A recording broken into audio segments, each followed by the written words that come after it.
देखिए हर खबर यहीं पर, सब्सक्राइब कीजिए TV9 भारतवर्ष। दुश्मन का दुश्मन दोस्त होता है। ईरान और वेनेजुएला ने इस सिद्धांत को अपना लिया है।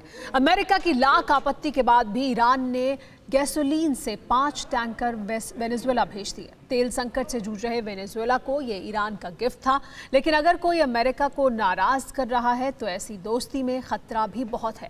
चीन और नॉर्थ कोरिया ने पहले से ही अमेरिका को सिरदर्द दिया हुआ है। तो क्या अब ईरान और वेनेजुएला समंदर के सिकंदर साबित होंगे या फिर अमेरिका का गुस्सा इन दोनों मुल्कों को बहुत भारी पड़ेगा? देखिए।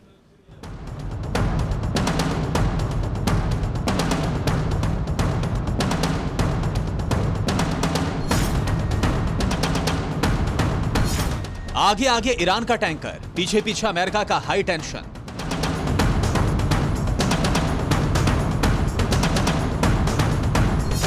समंदर में लिखी जा रही है तृतीय विश्व युद्ध की स्क्रिप्ट।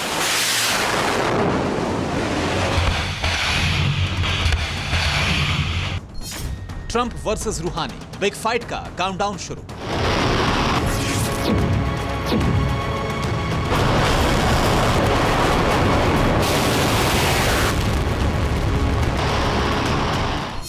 दक्षिण अमेरिका के समंदर में यह ईरान की जय जयकार है और शायद ये सुपर पावर अमेरिका को सीधी ललकार है। 24 मई की रात ईरान का ऑयल टैंकर फॉर्च्यून गैसोलीन लेकर वेनेजुएला पहुंचा तो वहां जश्न का माहौल बन गया। लेकिन ईरान का यह टैंकर वेनेजुएला कैसे पहुंचा, यह अमेरिका के लिए टेंशन का सबब बन गया है, क्योंकि जिस कैरेबियन सागर में अमेरिका की नौसेना गश्त कर रही है, वहीं से होकर ईरान का यह तेल टैंकर वेनेजुएला पहुंचा और ऐसा करते हुए दोनों दुश्मन राष्ट्रों ने अमेरिका द्वारा लगाए गए प्रतिबंधों की धज्जियां उड़ा दी। सवाल यह भी उठता है कि ईरान ने ऐसा क्यों किया और प्रतिबंध के बावजूद वेनेजुएला ने पेट्रोल आयात करने की हिमाकत कैसे दिखाई? क्या समंदर में सुपर पावर अमेरिका की ताकत कमजोर पड़ गई है? तो अब इन सभी सवालों का जवाब सिलसिलेवार तरीके से समझिए। सबसे पहले जानिए कि ईरान के एक नहीं बल्कि कुल 5 टैंकर इसी तरह वेनेजुएला पहुंचने वाले हैं।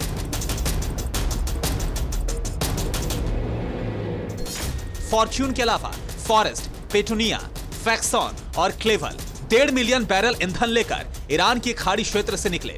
हाल ही में ये सभी जहाजों ने स्वेज नहर को पार किया। बताया जाता है कि सबसे आखिरी वाला टैंकर सबसे आगे चलने वाले से 3.5 दिन पीछे था। मतलब एक एक कर 27 मई तक ईरान के बाकी 4 टैंकर वेनेजुएला पहुंच सकते हैं। ईरान और वेनेजुएला की ये गुपचुप प्लानिंग और खुल्लम खुल्ला दोस्ती अमेरिका के सीने में खंजर की तरह चुभ रही है। बताया जाता है कि दोनों के बीच में तनाव इतना ज्यादा बढ़ गया है कि अमेरिका ईरानी जहाजों पर अपनी नौसेना के जरिए आक्रमण करने की तैयारी कर रहा है। अब जानिए कि समंदर की सीधी जंग में 3 किरदार हैं।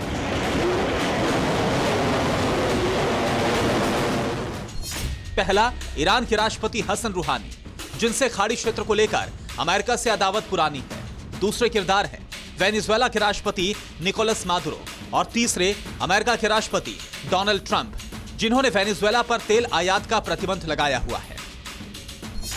लेकिन अब अमेरिका के इन दोनों दुश्मनों ने जो समंदर में साजिश रची और जिस तरह अमेरिका के नाक के नीचे से ये जहाज वेनेजुएला पहुंच गया, उससे सुपर पावर अमेरिका एक बार फिर से एक्शन मोड में है। लेकिन यहां ईरान और वेनेजुएला भी झुकने को तैयार नहीं है।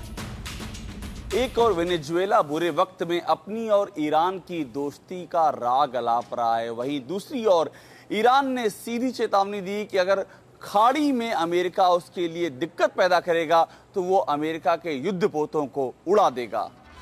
मतलब टेंशन हाई है। समंदर में ईरान के बाकी टैंकर वेनेजुएला पहुंचने वाले हैं। बताया जाता है कि अमेरिका कार्रवाई के लिए तैयार है।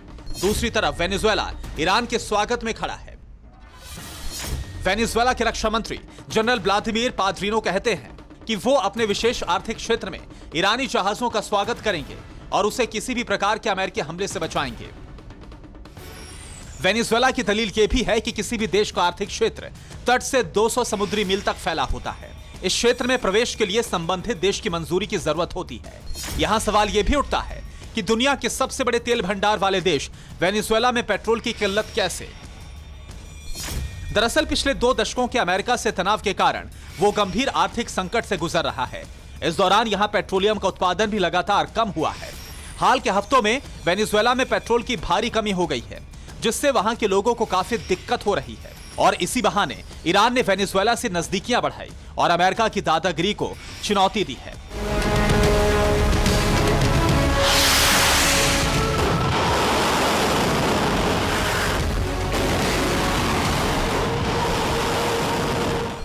Bureau report, TV9 Bharatvarsh.